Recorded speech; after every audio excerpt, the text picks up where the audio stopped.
You're listening to the New Hope Church podcast. To learn more about what we're doing on the south side of Indianapolis, you can check us out online at becomehope.com. If you like what you're hearing here, be sure you check out one of our companion podcasts. We have a daily devotional podcast called Let's Find Out Together, as well as an apologetics podcast called Salty Saints. Let's listen in. Today's talk comes from Zack Killey. My name's Zack. I'm one of the pastors here at New Hope.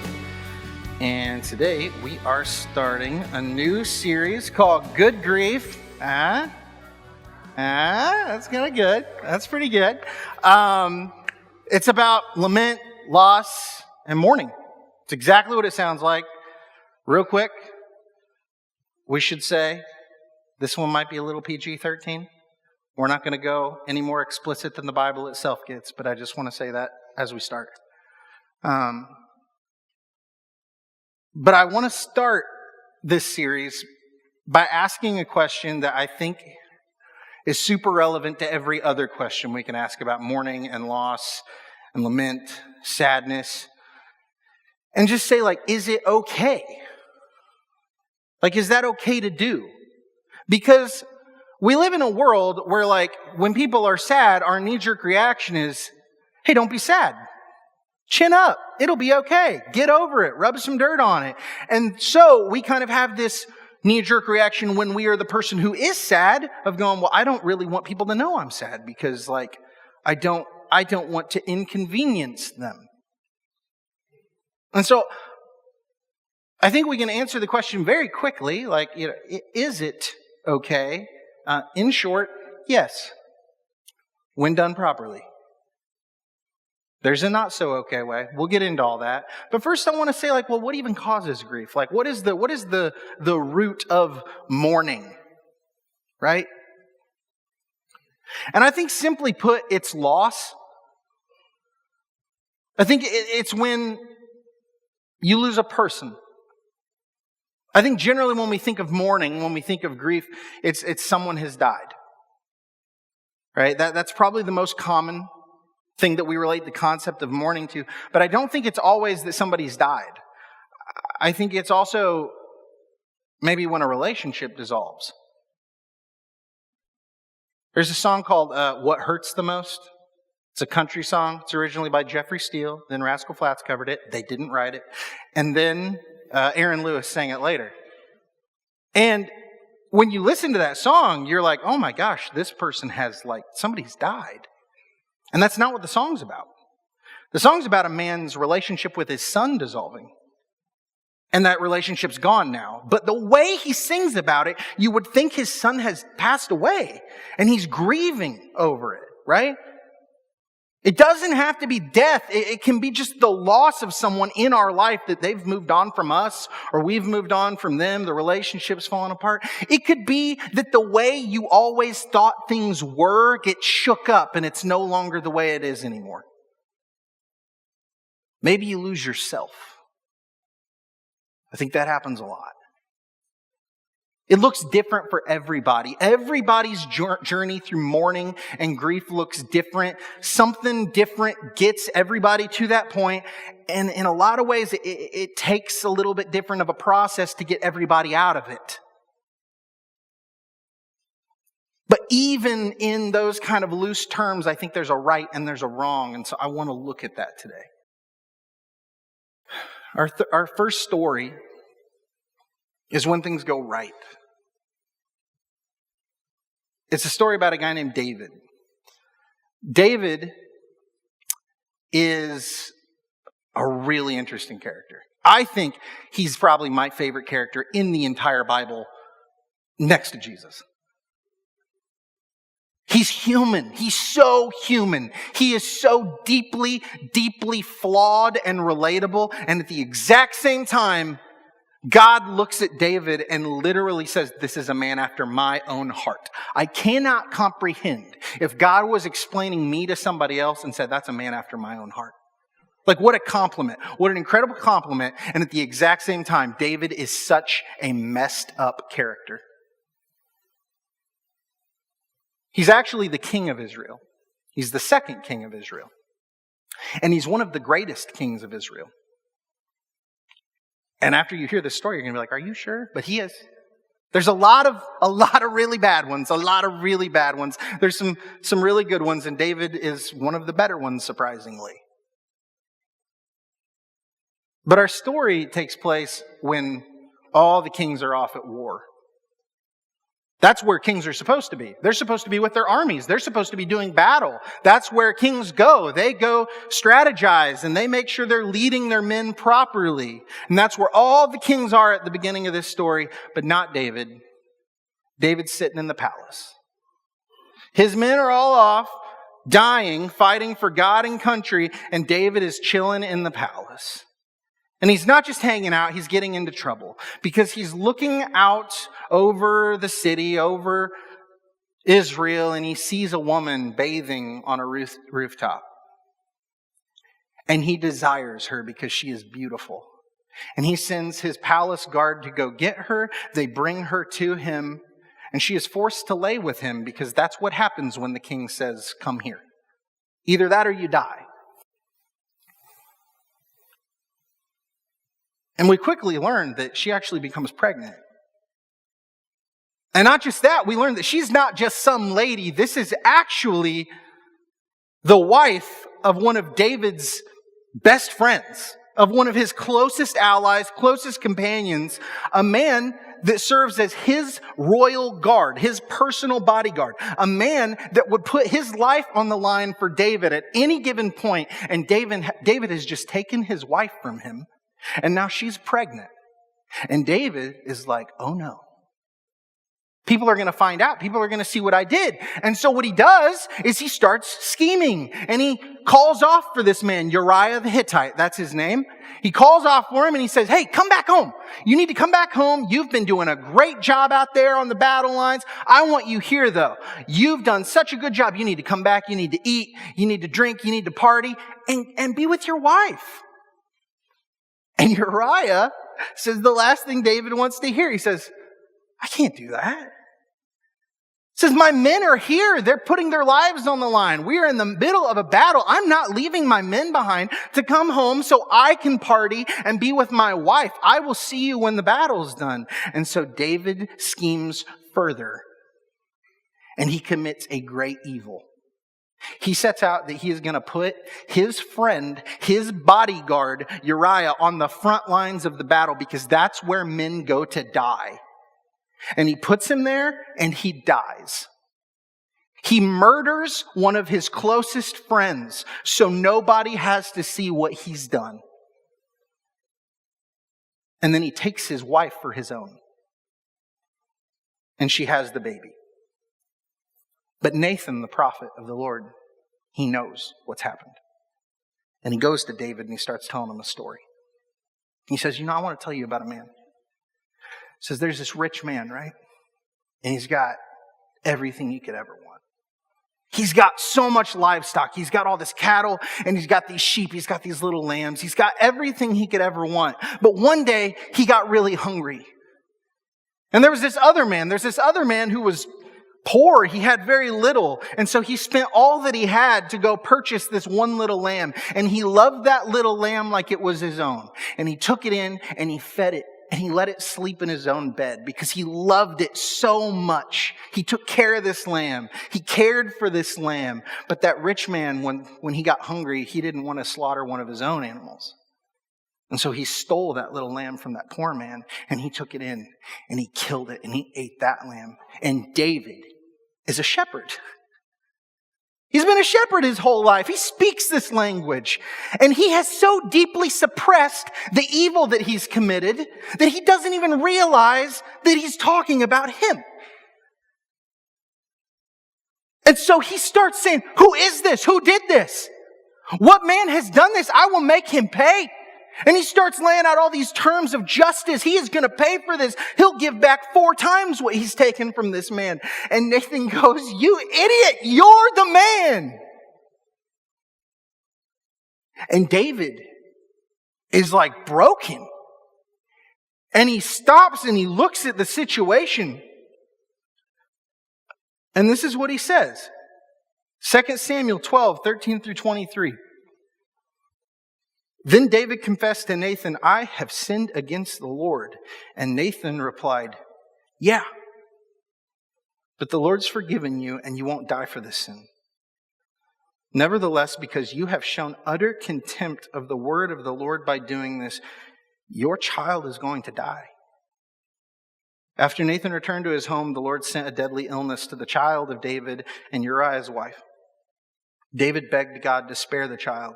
He went without food, and he lay all night on the bare ground. The elders of his household pleaded with him to get up and eat with them, but he refused. Then on the seventh day, the child died.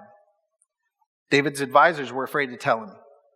He wouldn't listen to reason why the child was ill, they said. What drastic thing will he do when we tell him the child is dead? When David saw them whispering, he realized what had happened. Is the child dead? He asked. Yes, they replied. He is dead. Then David got up from the ground. He washed himself, he put on lotions and changed his clothes. He went to the tabernacle and he worshiped the Lord. After that, he returned to the palace and he was served food and ate. His advisors were amazed. We don't understand you, they told him. While the child was still living, you wept and refused to eat. But now that the child is dead, you've stopped your mourning and you're eating again. David replied, I fasted and wept while the child was alive, for I said, perhaps the Lord will be gracious to me and let the child live. But why should I fast when he's dead? Can I bring him back? I will go to him one day, but he cannot return to me.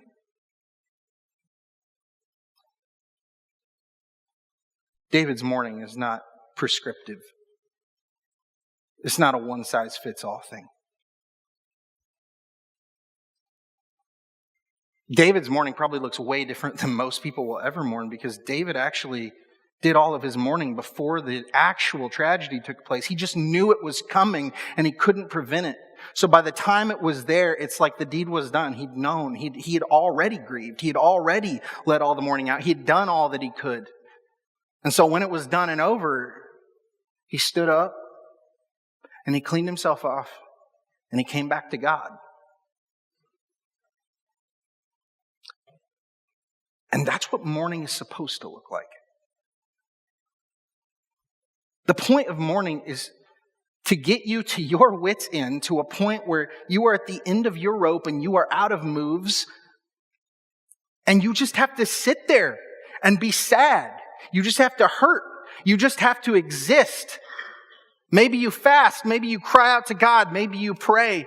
It looks different for everybody, but the point is always that you realize your helplessness and the brokenness of the world, and it point you back to God.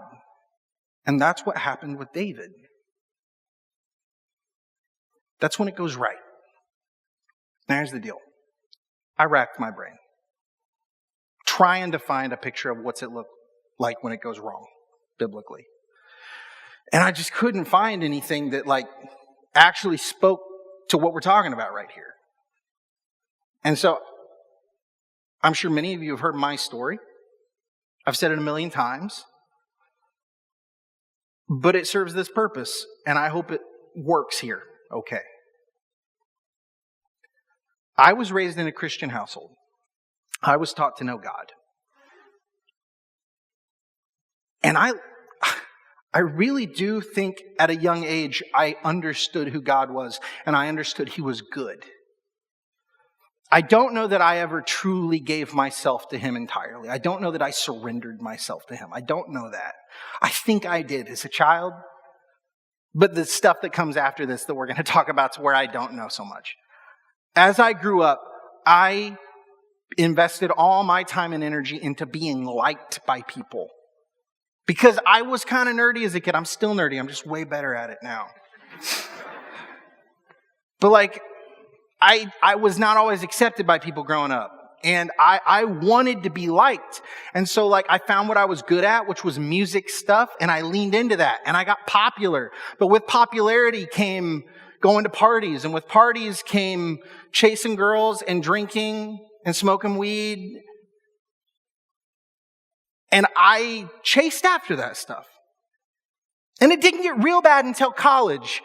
In college, I actually ended up dating a girl who, at the time, I thought was it, man. And I thought like, hey, this is where my life's headed. I see it. I see where things are going. Like, things are looking good. Things are looking up. And I'm still leading this life of sin. I'm still living like an idiot. And I wind up at a party one night and I cheated on her. And I called her and I told her. Because I felt like the scum of the earth. And she broke up with me. And I remember I praying to God and go, God, I need you to fix this. God, you can fix this. You can make this right. God, you'll make this right. And over time, I realized, no, God's not going to make it right. And he didn't fix it. Not in the way I wanted him to. And I went into this deep, dark place of mourning. Not so much over a girl. I thought that at the time, but looking back, that's not what the issue was. The issue was I thought I knew who I was, and then I realized I was capable of things I didn't know I was capable of. And I had become someone who I thought I could never become. And I had lost myself. And for the next 5 years of my life, I wallowed in my mourning. I became my mourning.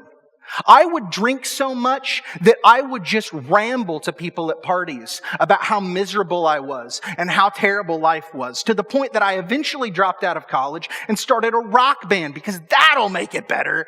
And so then I'm out in bars every weekend, drinking all I want, chasing women, smoking weed. Something's gonna drown this out. Something's gonna make this better. Anything's gonna make this better. And I thought I could find it. I thought maybe something could save me, and it couldn't. The grace of God had to shine into my life through what I can only describe as supernatural means. God, in his own way, spoke to me, calling me out for all my sin. He showed me what it was. He made me see it. He made me realize what it was. And he broke me. And I surrendered to him. And I am not perfect now, but I am telling you, I have now seen the goodness of God. I know him. And I'm becoming better every day because of him. He saved me from that. Okay? But here's the deal. That's not what this story is about. This story is the fact that had I just used my mourning for what it was supposed to be in the first place, I could have got back 5 years of my life. I lost 5 years of my life because I wanted to wallow in that sadness. It's like the cruelest hug you've ever had. It feels so good while you're in it in such a weird, depressing, depraved way that you can't get out of it, and you just want to tuck yourself deeper in it. You just want to isolate. You just want to become apathetic to everything and just die inside. And you do if you let it consume you. That's what mourning can become when you don't use it for what it's meant to be. And as I said before, what mourning is meant to be is it's a grace given to us by God himself. The world is broken. When you finally reach the end of your rope and you find yourself in that grieving point, when you have no hand left to play, you have no moves left, there's nothing I can do but cry out to God. When you're there, you see the world for what it is. You see that it is broken. You see that sin marred this place. You see that I did this. My sin made it this way. The people around me, their sin made the world this way. There's no one to point a finger at. There's no one to blame. Then we turn back to God and we say, God, only you can fix this. And here's where it gets hard. Sometimes he does. Sometimes sick people get healthy. Sometimes dying people get well. Sometimes the dead raise from the dead.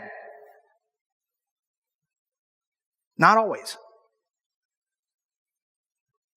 Sometimes you're left with, he's God and he's in control. But even in the midst of this darkness, even in the midst of this messed up world, this broken world, he's good. And if we cling to him, if we pursue him, if we try to live like him, if everybody did that, there'd be a whole lot less of this mess. And one day, there is a day soon coming where There's not going to be any more sadness. He's going to wipe the tear from every eye. We'll get to that later. We'll talk about that. That's for another sermon. But what I want you to leave with here is this. Yes, it is all right to grieve deeply about the things that hurt you and the things you don't understand. And when the prayers you wanted answered aren't answered. But what we got to do is we got to look back to God and we got to say, okay, God, I'm ready to move on now. At some point, the mourning has to be set aside, and you can look at it and you can thank it for what it did and the time that you had together and that it brought your focus back. But eventually, you have to lay it aside and say, I'm ready to move forward. God, what do you require of me? What do you request of me? Show me how to do it. Show me who to be. That's where mourning points us. We all mourn. We've all got our own stories of heartbreak and sadness and how cruel the world is. But we can't let it define us. Use it for the time that it's given. But then remember who really, truly defines you. And that is the one true God, Jesus Christ. He is our hope. He is our salvation.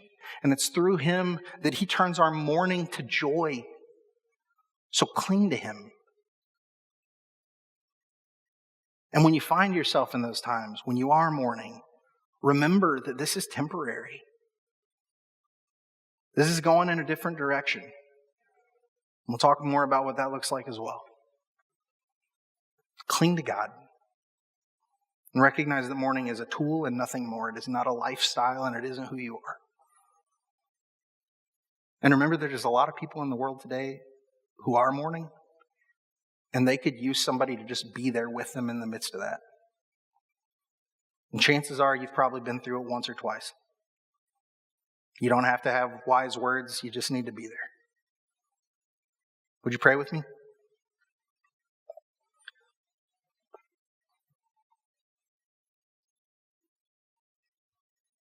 Father, the world is not what we wish it was.